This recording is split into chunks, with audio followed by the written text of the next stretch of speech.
രാമക്ഷേത്രത്തിലെ സംഭാവന പണം തട്ടിയ കേസിൽ അതീവ നിർണായക വിവരങ്ങൾ പുറത്ത്. വെറും 39 ദിവസത്തിനുള്ളിൽ 70ഓളം തവണയാണ് ക്ഷേത്രത്തിലെ സംഭാവന പണത്തിൽ മോഷണം നടന്നിരിക്കുന്നത്. കടുത്ത സുരക്ഷാ വലയത്തിലുള്ള ക്ഷേത്ര പരിസരത്ത് ഇത്രയും വലിയ തട്ടിപ്പ് നടന്നത് സുരക്ഷാ ഏജൻസികളെയും ഭക്തരെയും ഒരുപോലെ ആശങ്കയിലാഴ്ത്തിയിരിക്കുകയാണ്.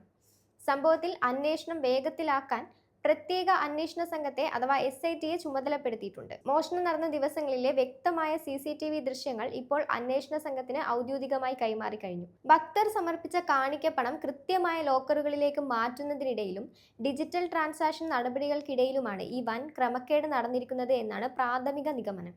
ക്ഷേത്രത്തിലെ ജീവനക്കാരോ അല്ലെങ്കിൽ സുരക്ഷാ ചുമതലയുള്ളവരോ അടങ്ങുന്ന വലിയൊരു സംഘം തന്നെ ഈ ആസൂത്രിത മോഷണത്തിന് പിന്നിലുണ്ടെന്നാണ് SIT സംശയിക്കുന്നത്. CCTV ദൃശ്യങ്ങൾ കൃത്യമായ ശാസ്ത്രീയ പരിശോധനയ്ക്ക് വിധേയമാക്കുന്നതിലൂടെ പ്രതികളെക്കുറിച്ചുള്ള കൃത്യമായ വിവരങ്ങൾ ലഭിക്കുമെന്നാണ് പോലീസ് നൽകുന്ന സൂചന.